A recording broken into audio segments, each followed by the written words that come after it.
It's the Daily Doug. Hey y'all, welcome back to the Daily Doug. Thanks for being with me today. I am excited for today's video, my friends. We are going back into the world of anime and specifically to Attack on Titan. We have previously dedicated 4 episodes to music from this anime, and I am continually drawn into this music by Hiroyuki Sawano.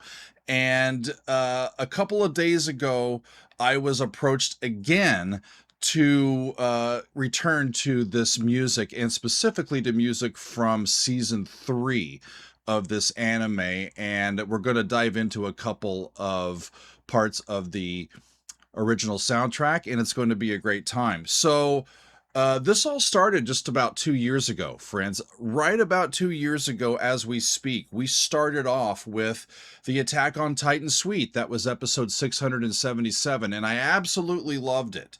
I think it was 5 or 6 different themes, and it was extremely well put together, and it got me going on this music. We followed that up in episode 724 with You See Big Girl. We then, in episode 845, we heard Sim, The Rumbling.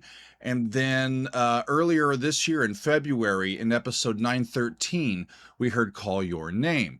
So all of these videos that we've done on music from Attack on Titan continue to do very well on the channel. Y'all keep clicking on it, so I'm going to keep going back to it. And like I said, I've received lots of requests to continue listening to music from Hiroyuki Sawano and music from Attack on Titan. So in season 3, it's a double album. The original soundtrack from season 3 is a double album. It has over 2 hours of music, and it contains the Attack on Titan Symphonic Suite. And when that was suggested to me, I'm like, all right, we get to hear some symphony stuff. That's going to be fun.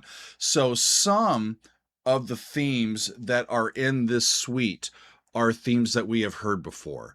And so I've solicited the advice of some of our patrons, and I have a few selections from this OST that I have not yet heard any of the themes before, and I want to dive in, y'all. We're going to be listening to Barrichestra, which is track 5. That falls within part 1 of this symphonic suite. We're also going to listen to Shingeki no Kyojin, which is track 11, which falls within part 2 of the symphonic suite. This soundtrack was released back in June of 2019, and like I said, between the 2 discs, there's over 2 hours of music. It's amazing to just happen upon this music and all of these huge OSTs. And like, wow, there's a whole bunch of this stuff out there that every time you peel back a layer of the onion, you know, it's like, okay, there's a lot more. There's a lot more yet to me undiscovered. So let's dive in, friends. First up is Barrichestra. And as I understand, the main melody here was first used in season 2 of Attack on Titan in a piece called Barricades, and now we're going to get to hear it with full orchestral backing. So let's get to it. This is Barrichestra. It's part 1 of the symphonic suite, but it's part 1, the third part of part 1. Let's put it that way. So let's get to it. Barrichestra from Attack on Titan. Here we go. Okay. Get some tubular bells. I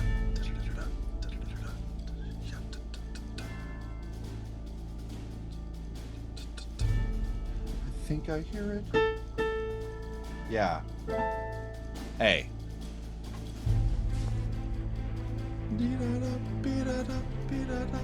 Up to the 3, 4. Way. Lovely.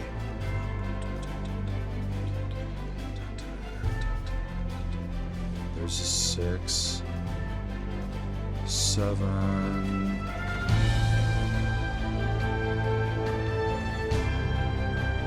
Heroic.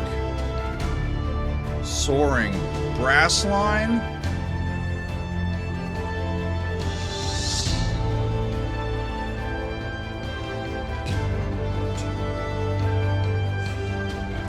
Epic sound. So far, just using the white notes on the keyboard, y'all.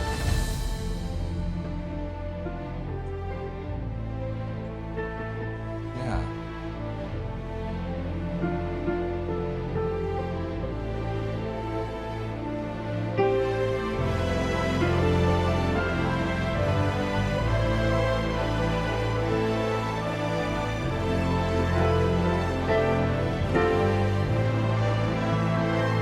Beautiful. Yeah.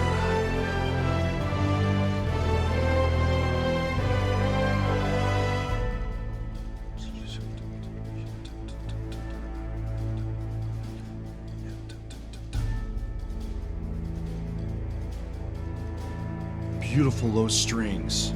Give it some guts.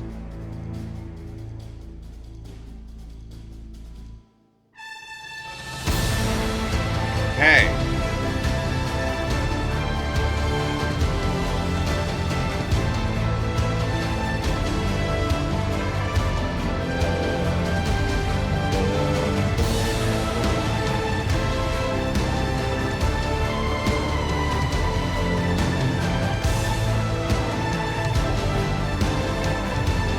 It's always got multiple things happening at the same time. The heroic line, the rhythmic underpinning, and the real solid middle ground harmonic support. Put them all together, it makes for a great sound. Some vocals just going on there.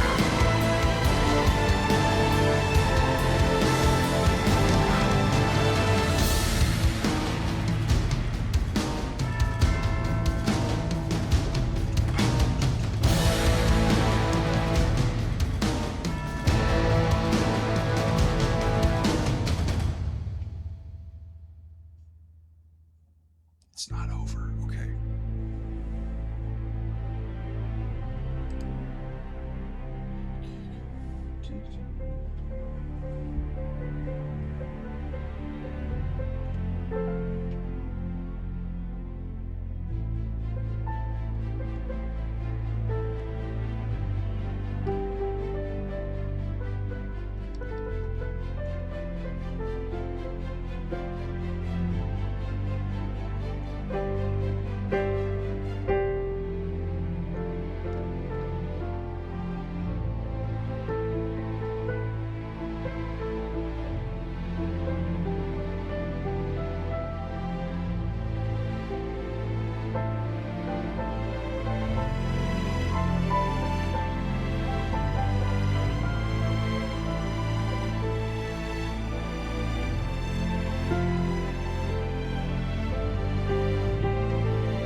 Beautiful.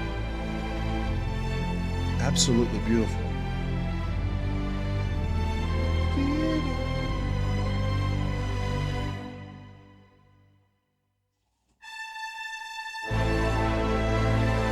I love the occasional breaks in sound. It makes you pay attention.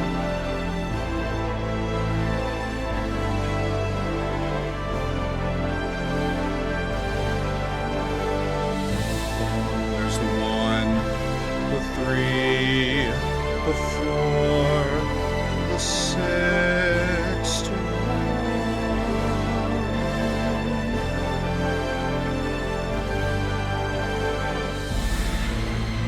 It stayed in A minor the whole time, y'all.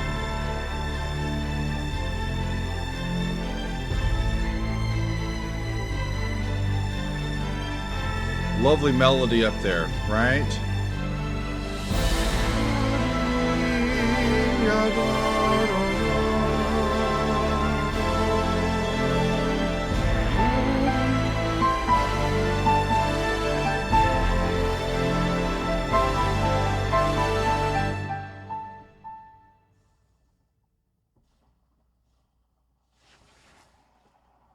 I guess that's it. Beautiful. Really beautiful music. Um, if it wasn't a part of a soundtrack for an anime, I'd say it belongs in a movie soundtrack.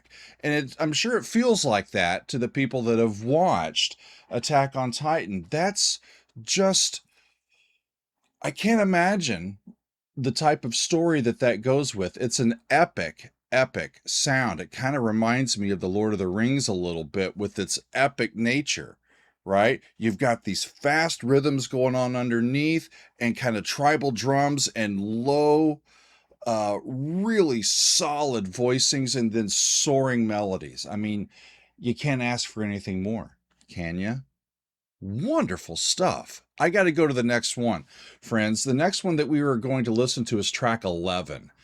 And this one's called Shingeki no Kyojin. And I believe that this is the song of the Attack Titan, who was one of the 9 Titans that has been fighting for freedom for many generations in the lore of the show. So let's get to this one, y'all. I don't think that I've heard this theme yet either, and I'm ready to go. This is from part 2 of the Symphonic Suite. It's the second part of part 2, and it's called Shingeki no Kyojin.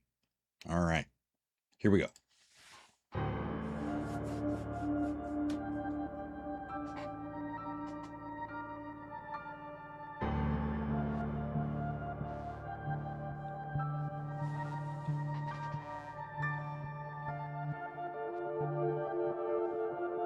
That's pretty. That's 6.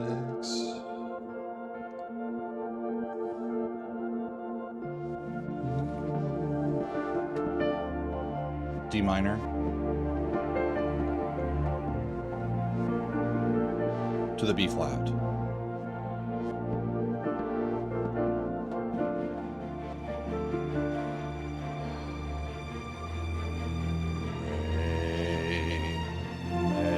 It's on the move.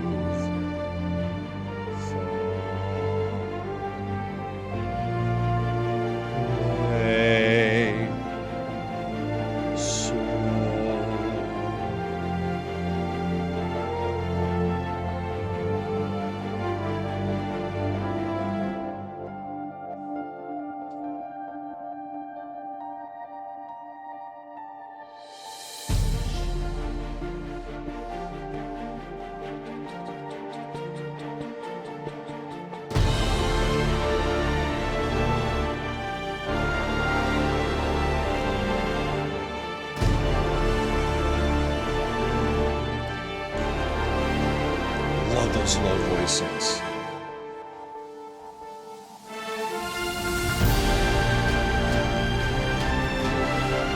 More epic melody.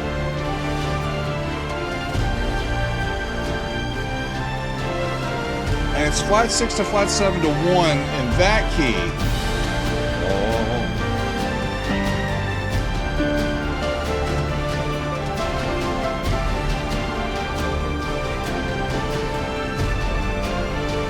Cool.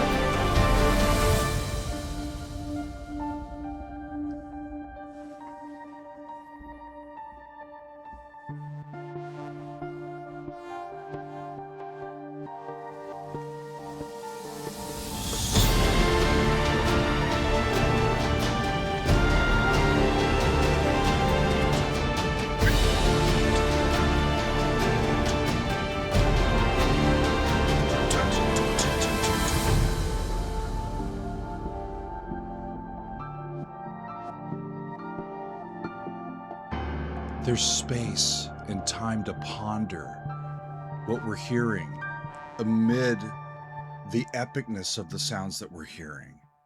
It's really special. That's going to be all of it, friends. There were portions of that were similar to me to what we heard before. Before we were in A minor, now we're in D minor. But I heard going up to the 3, the 4, the 6, and then maybe the 1. That sounded familiar to what the A minor was doing.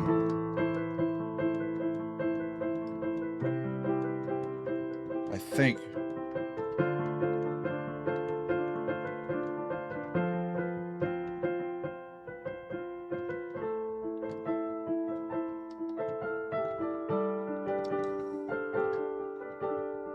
And something like that. But it just goes to show you, you don't need to try to reinvent the wheel, to reinvent the ways that music can be very effective in storytelling. You just implement the tried and true ways that music can move us while we are experiencing stories, and you add your own flair to it. He's not doing anything that is extremely flashy. He's just doing it extremely well, right? I've been a part of the music community for a long time. I've taught at the university level, and you go to these big conferences where everybody gets together and you see what everybody's doing, and a lot of times these ensembles will bring these brand new pieces that nobody's ever heard before, and they're doing odd things with the music, and it's like, is that how it's supposed to sound, or or are they messing up? Is that how it's supposed to sound, or are they messing up? And it's difficult to tell sometimes. But if you get a group that comes in, it's like, all right, here's a piece by Brahms that's been out there for, 200 something years, 150 years, and you all know it, and you all know it backwards and forwards. We're going to do it, and we're going to do it better than you've ever heard it. That's the people that I respect. I'm like, all right, here's what's going on. And they just bring it, right? He's just using common practice musical ideas and combining them in a way that works specifically for the storytelling that they are doing. And it's fun to listen to. It's really fun to listen to. I mean, all of that huge, epic, melodic stuff that's going on over the top of it, it's overarching. And a lot of times that's what I try to get to when I'm doing my own writing. I try to make sure that I have layers to what I'm doing. And if they all can match up, well, then everything speaks vertically and everything works. But if I have a solid foundation and a solid voicing that can establish these harmonies, then I have some interesting harmonic nuance right in the middle area, right where we can hear the best in terms of our range of human hearing, where the dissonances are, where the consonances are, where the core of that sound resides, and then right over the top of it, whether you're right in a low range, a middle range, or extremely high range, you can have a different rhythmic idea overarching and lay not one, not two, multiple melodies on top of, and it just works. I mean, we all love sandwiches. We all love sandwiches, and it works really well when you've got the right bread and you got the right spread and you got, your lettuce, your tomato, your bacon, maybe your cheese on there. Maybe you like a tuna salad. Maybe you like an Italian, whatever you like. It's layered, and when you take that bite, that all works together. Now I'm hungry. Now I'm hungry. But yeah, it all works together. And when you put all of that together as the composer and the arranger in a musical setting, it can be just as fulfilling as a lovely sandwich. I can't believe I compared this music to a sandwich. I guess I must be doing this at lunchtime. Y'all. But I really did enjoy getting back into music from Attack on Titan. I very much enjoy Hiroyuki Sawano's music, and I haven't yet gotten into watching this anime, but y'all, I think I might. I think I might. And if I do, I'll let you know. But I'll start with season one. You know, I'll do the right thing. But the music that I've heard from this series just continues to be enthralling, and I love hearing these symphonic sounds that you don't hear very often anymore from the regular symphonic concert stage. A lot of these great classic symphonic sounds are coming from the anime tradition now and from musical Hollywood scores, from soundtracks. And it's a good thing. It's a good thing to continue to hear this great music. So thank y'all for reaching out to me and encouraging me to continue on with music from Attack on Titan. I very much enjoyed the two that we heard today from the Symphonic Suite of Attack on Titan from its Season 3 official soundtrack. Thanks y'all for being with me today. We'll see you next time on another edition of The Daily Doug.